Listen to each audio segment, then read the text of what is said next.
অফিসে এসে দেখি সবাই কাজ বন্ধ করে বসে আছে। আমি এগিয়ে গিয়ে একজনকে জিজ্ঞেস করি, সবাই কাজ বন্ধ করে এভাবে কেন বসে আছে? সে যা বলে আমার পায়ের নিচ থেকে মাটি সরে যায়। কাল নাকি অফিস থেকে বাসায় যাবার পথে ওদের গাড়ির মারাত্মকভাবে অ্যাক্সিডেন্ট হয়। আমি দৌড়ে অফিস থেকে বের হয়ে যাই। চোখের পানিগুলো অবিরাম ঝরছে। ব্যাগ থেকে মোবাইল বের করে স্যারকে কল করি। সাথে সাথেই স্যার কল রিসিভ করে। স্নেহা বলো। স্যার, রোদের কি হয়েছে? কেমন আছে এখন? আর কোথায় আছে এখন? গতকাল সন্ধ্যার দিকে একজন কল করে বলে রোদের গাড়ির অ্যাক্সিডেন্ট হয়েছে, আর উনিই রোদকে হসপিটালে নিয়ে আসে। গাড়ির কাঁচ ভেঙে পায়ে, হাতে, বুকে কাজ বসে গেছে। গতকাল 3 ঘন্টার অপারেশনের পর ডক্টর বলেন ভয়ের কিছু নেই, কিন্তু ওর সুস্থ হতে 1 মাসের ওপর সময় লাগবে।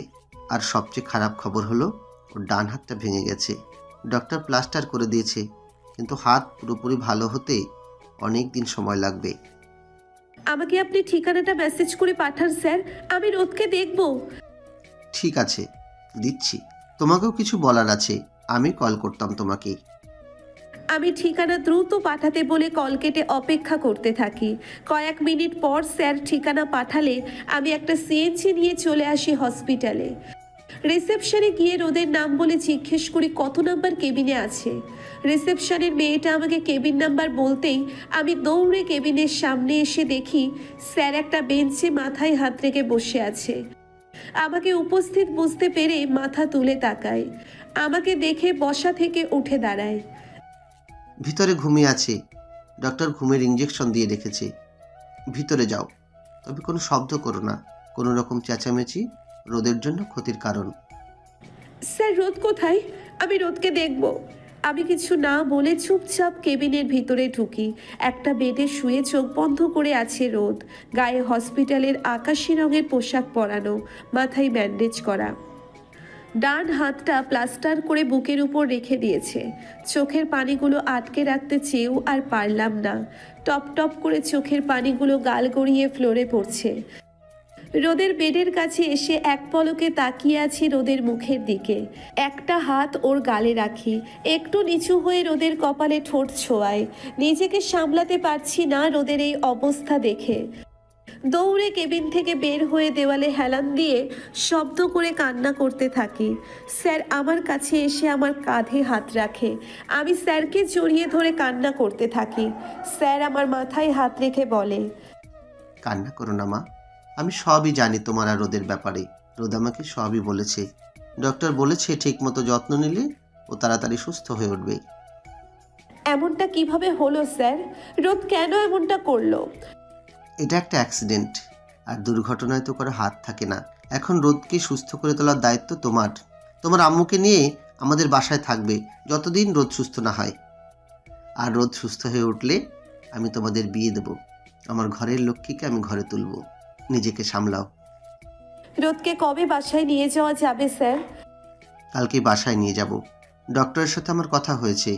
ডক্টর বলেছে 24 ঘন্টা ওর দেখাশোনা করার জন্য একজনকে লাগবে। সেটার জন্য আমি আছি স্যার। রোদের সাথে সব সময় আমি থাকবো। তাহলে তো হয়েই গেল। এবার কান্না বন্ধ করো।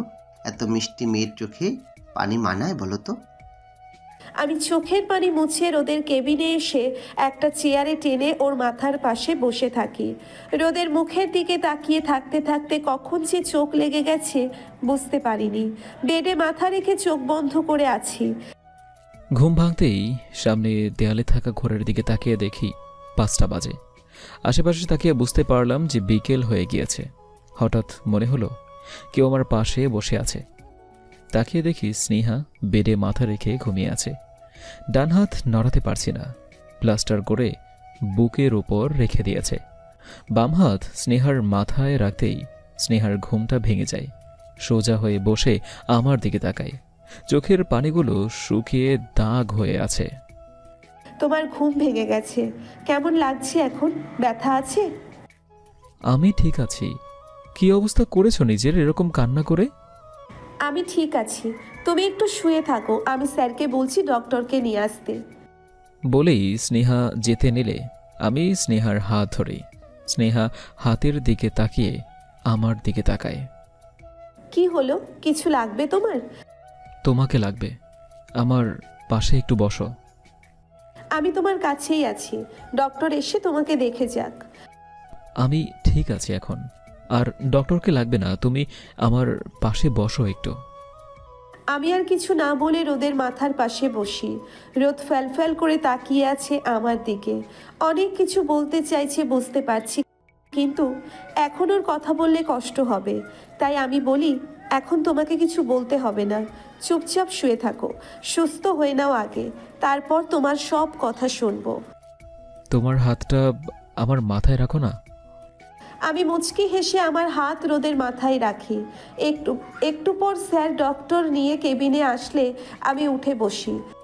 ডক্টর রোদকে চেক আপ করে বলে আগের থেকে এখন বেটার আছে, তবে কোনো রকমের টেনশন যে এই অবস্থায় না করে। টেনশন করলে রোদের ক্ষতি হবে। ওটা নিয়ে আপনি চিন্তা করবেন না ডক্টর। ওকে দেখার জন্য এখন যে আছে, কোনো রকমের টেনশন ওকে আর করতেই দেবে না। আব্বুর কথা শুনে স্নেহার দিকে তাকাই। ডক্টর আরও কিছু কথা বলে তারপর চলে যায়। আব্বু স্নেহাকে আমার দিকে খেয়াল রাখতে বলে বাইরে চলে যায়। স্নেহা এসে আমার মাথার পাশে বসে। আমি স্নেহার হাতে হাত রাখি। স্নেহা আমার দিকে তাকিয়ে বলে, গাড়ি ড্রাইভ করার সময় মন কোথায় থাকে তোমার? যদি বড় কোনো কিছু হয়ে যেত? কি আর হতো, মরে যেতাম। তুমি তো মুক্তি পেয়ে যেতে সারা জীবনের জন্য। আমার কথা শেষ হবার আগেই স্নেহা আমার গালে থাপ্পড় দিয়ে বলে, উল্টোপাল্টা কথা বললে আমি তোমাকে মেরে ফেলবো। কি মনে করো তুমি আমাকে? তুমি একাই আমাকে ভালোবাসো? তোমার থেকে 1000 গুণ বেশি আমি তোমাকে ভালোবাসি, কিন্তু বাকি মেয়েদের মতো আমি সেটা প্রকাশ করতে পারি না। আউচ! তাই বলে এত জোরে থাপ্পড় দিবে? আমি অসুস্থ একজন মানুষ, কোথায় আদর করবে সেখানে মারছো। উল্টোপাল্টা কথা বললে মারবই, চুপচাপ শুয়ে থাকো। স্যার তোমার জন্য ফল এনেছি, আমি কেটে দিচ্ছি। বলেই স্নেহা ফল ধুয়ে কেটে নেয়, আমাকে ধরে আদর্শ অবস্থায় বসিয়ে দেয় এবং নিজের হাতে ফল খাইয়ে দেয়। খাওয়ানো শেষ হলে স্নেহা উঠতে গেলে আমি স্নেহার হাত ধরেই। কি হলো, কিছু কি লাগবে? আমাকে আর কখনো ছেড়ে যাবে না তো? আমি প্লেটটা টেবিলের উপরে রেখে রোদের গালে দুহাত রেখে ওর নাকে নাক ঘষে বলি, আর কোনো দিনও তোমাকে ছেড়ে যাব না। যতদিন এই দেহে প্রাণ থাকবে আমি শুধু তোমারই থাকবো। রোদ আমাকে এক হাতে জড়িয়ে ধরে গালে কিস করে। আমি রোদের কপালে কিস করে বলি, আচ্ছা এবার ছাড়ো, আমি একটু আম্মুকে কল করি, নয়তো চিন্তা করবে। রোদ আমাকে ছেড়ে দিলে আমি উঠে ব্যাগ থেকে মোবাইল বের করে আম্মুকে কল করি। কল রিসিভ করেই আম্মুর এতগুলো প্রশ্ন করে। কিরে, তোর অফিস ছুটি হয়নি? কয়টা বাজে এখন, খেয়াল আছে? সন্ধে হয়ে যাচ্ছে, তুই এখনো বাসায় আসলি না কেন? আর কতক্ষণ লাগবে তোর বাসায় আসতে? চুপ করে আছিস কেন, কথা বল। তুমি কিছু বলার সুযোগ দিলে তো বলবো, একের পর এক প্রশ্ন করেই যাচ্ছ, কিছু বলতো তার উপায় কই? আচ্ছা এখন কথা না পেঁচিয়ে বল, বাসায় আসলি না কেন এখনো? আমি আম্মুকে সব কিছু বলি। সব শুনে আম্মু বলে, এখন রোদ কেমন আছে? এখন ভালো আছে, আমার সামনেই বসে আছে আর আমার কথা শুনছে। কথা বলবে, দিব? আম্মু দিতে বললে আমি মোবাইল রোদের দিকে এগিয়ে দিই। রোদ মোবাইল নিয়ে আম্মুকে সালাম দেয়। ওয়ালাইকুম আসসালাম বাবা, কেমন আছো এখন? আর অ্যাক্সিডেন্ট হলো কেমন করে? সাবধানে গাড়ি চালাতে পারো না? সাবধানেই চালাচ্ছিলাম আন্টি, কিন্তু কোথা থেকে যে একটা ট্রাক এসে ধাক্কা দিল বুঝতেই পারিনি। আর এখন আলহামদুলিল্লাহ ভালো আছি কিছুটা। তা আপনি কেমন আছেন? এই বয়সে যেমন থাকার কথা। আমি কাল আসবো তোমাকে দেখতে। স্নেহাকে বলো তোমার দিকে খেয়াল রাখতে। কাল সকালে মনে হয় বাসায় নিয়ে যাবে, আর স্নেহা আপনাকে বাসার ঠিকানা বলে দিবে। আপনি তাহলে বাসায় চলে আসুন সরাসরি। আচ্ছা তাই আসবো, দাও স্নেহার কাছে। নাও, তোমার সাথে কথা বলবে। হ্যাঁ আম্মু বলো।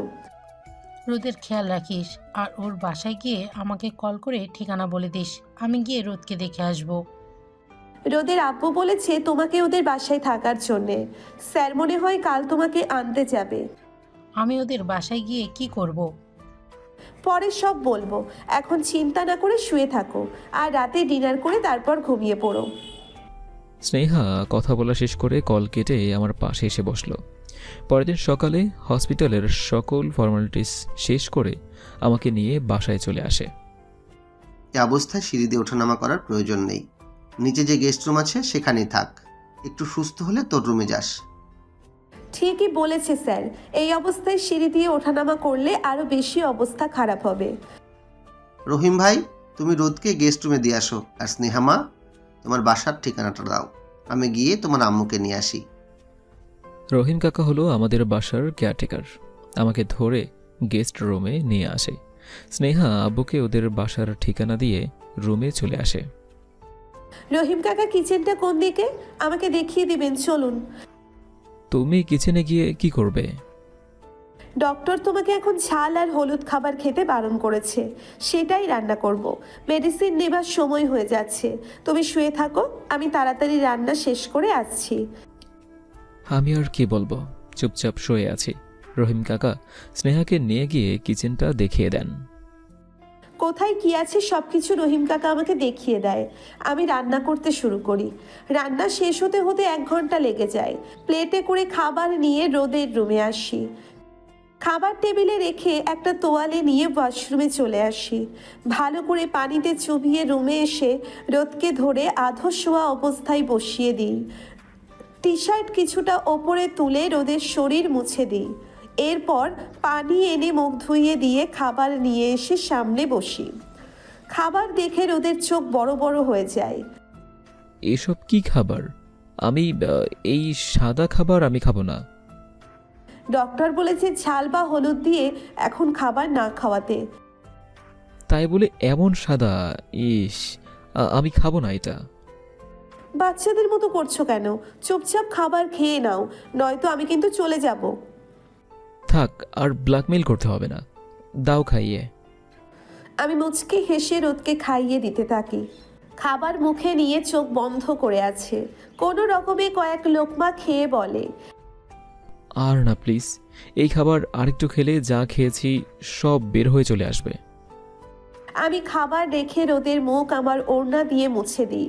এরপর মেডিসিন খাইয়ে ধরে শুইয়ে দিই। রোদের পাশে শুয়ে ওর মাথায় হাত বুলিয়ে দিতে থাকি।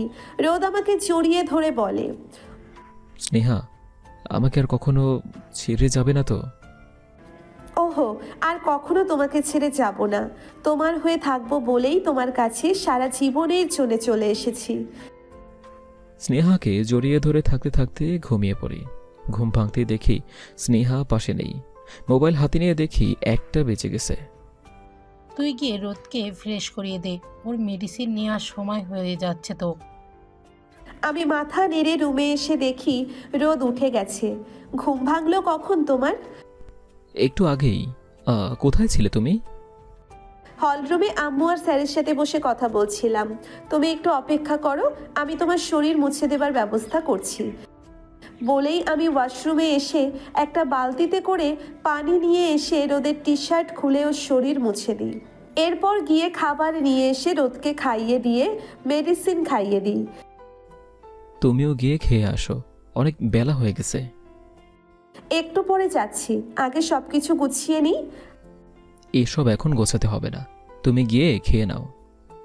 আর কিছু না বলে ডাইনিং রুমে এসে স্যার আর আম্মুকে ডেকে খেতে বসি। স্নেহামা না থাকলে আমি যে কি করতাম রোদকে নিয়ে জানি না। স্নেহা আছে বলে আমি নিশ্চিন্ত হয়ে আছি। এটা ওর কর্তব্য ভাই সাহেব। এখন রোদ তাড়াতাড়ি সুস্থ হয়ে উঠুক, এটাই চাই।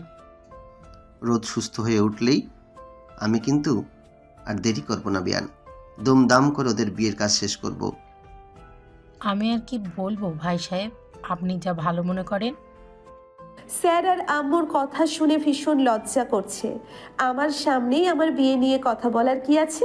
কোনো রকমে খাবার খেয়ে রুমে চলে আসি। রুমে এসে দেখি রোদ মোবাইল টিপছে। তুমি এই অবস্থায় মোবাইল টিপছো কেন? মাত্রই নিয়েছি। তোমার খাওয়া হয়েছে? হ্যাঁ, হয়ে গেছে। মোবাইল রাখো এখন। সুস্থ হওয়ার আগে মোবাইলের কথা ভুলে যাও। সেটা ভুলে গেলাম, কিন্তু এখন আমাকে ওয়াশরুমে যেতে হবে, ইমার্জেন্সি। আমি মুচকি হেসে রোদের কাছে এসে রোদকে ধরে বেড থেকে নামিয়ে ধরে ওয়াশরুমে নিয়ে আসি। বাহিরে যাও তাড়াতাড়ি, নয়তো অবস্থা খারাপ হয়ে যাবে। যাচ্ছি, কাজ শেষ হলে ডেকো, আমি দরজার বাহিরে আছি। আমি ঠিক আছে বলতেই স্নেহা চলে যায়। আমি এই কাজ শেষ করে স্নেহাকে ডাকি। স্নেহা এসে আমাকে ধরে রুমে নিয়ে আসে, বেডে শুইয়ে দিয়ে পাশে বসে মাথায় হাত রাখে। আর এভাবেই স্নেহার যত্নে 15 থেকে 20 দিনের মধ্যে সুস্থ হয়ে ওঠে। ডক্টর এসে হাতের প্লাস্টার খুলে দিয়ে যায়। আপাতত ভারী কিছু উঠাতে না বলে যায়। রোদ, তুই তো এখন সুস্থ। আমি আগামী সপ্তাহে তোর আর স্নেহা মায়ের বিয়েটা দিয়ে দিতে চাই। তুমি যা ভালো মনে করো আব্বু। আলহামদুলিল্লাহ, তাহলে তো হয়েই গেল। বেয়ান, আমরা তাহলে বিয়ের কেনাকাটা কাল থেকেই শুরু করে দেই। ঠিক আছে ভাই সাহেব, তাহলে তাই করুন। রাত 11টা। ব্যালকনিতে স্নেহাকে পিছন থেকে জড়িয়ে ধরে দাঁড়িয়ে আছি। কতদিনের স্বপ্ন আমাদের পূর্ণ হতে যাচ্ছে। মাঝখানে অকারণে দুজন দুই দিকে চলে গিয়েছিলাম। বিরহে প্রেম আরও মধুর হয়।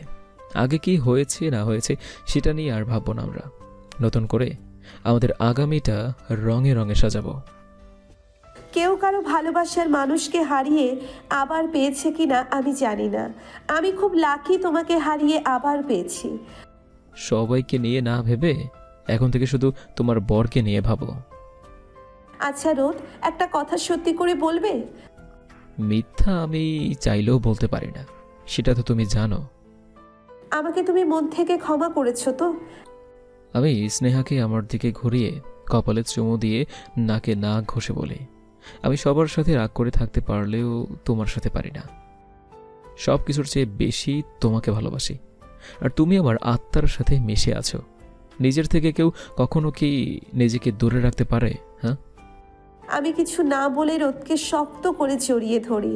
কিছু সময় দুজন এভাবে থেকে আমি আমার রুমে চলে আসি। পরের দিন থেকে আমাদের বিয়ের কেনাকাটা শুরু করে। দেখতে দেখতে চলে আসে আমাদের গায়ে হলুদের দিন। আমি অল্প কিছু হলুদ হাতে নিয়ে হাত পিছনে লুকিয়ে স্নেহার রুমে এসে দেখি অনেক মানুষ। দুজন মেয়ে স্নেহাকে রেডি করছে। হ্যালো মহিলা মণ্ডল। আমার কথা শুনে সবাই দরজার দিকে তাকায়। সবাই আমাকে দেখে একসাথে হাসতে থাকে। একটা মেয়ে বলতেছে যে ভাইয়ের তো দেখি আর তর সইছে না। গায়ে হলুদের আগেই বউয়ের কাছে চলে এসেছে বলেই আবার সবাই হাসতে থাকে। এই যে হ্যালো ময়দা সুন্দরীরা, আমার ওর সাথে একটু ইম্পর্টেন্ট কথা আছে, সবাই 2 মিনিটের জন্য বাইরে যাও। সবাই আমার কথা শুনে কিছু সময় তাকিয়ে থেকে এক এক করে সবাই বাইরে চলে যায়। আমি দরজা বন্ধ করে স্নেহার কাছে আসতেই স্নেহা বলে, পাগল হয়ে গেছো নাকি? কি ভাবছি সবাই? কে কি ভাবলো তাতে আমার বই গেল। হয়েছে কি বলার জন্য এসছো বলো? আমি পিছন থেকে হাত সামনে এনে স্নেহাকে হলুদ দেখিয়ে বলি, আমার বউকে সবার আগে আমি হলুদ লাগিয়ে দেব, তাই সব কিছু ভুলে আসলাম। তুমি সত্যি একটা পাগল। বলেই দুজন একসাথে হেসে দিই। রোদ অল্প হলুদ আমার গালে লাগিয়ে দেয়।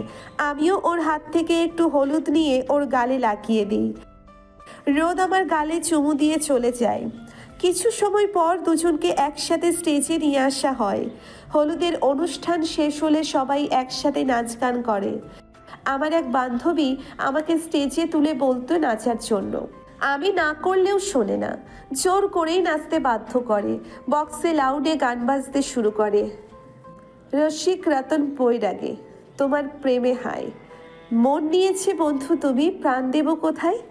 কি আর করব, আমিও গানের তালে তালে ডান্স করতে থাকি। পরের দিন খুব ধুমধাম করে আমাদের বিয়েটা হয়ে যায়। আর রাত প্রায় 1টা ছই ছই। আমার রুমে বসে আছি আমরা দুজন। রুমটা খুব সুন্দর করে ফুল দিয়ে সাজানো হয়েছে। আমি স্নেহার কাছে এসে ঘুমটা তুলে মাশাল্লাহ বলে স্নেহার কপালে চুমু দেই। স্নেহা আমার বুকে মাথা রাখে।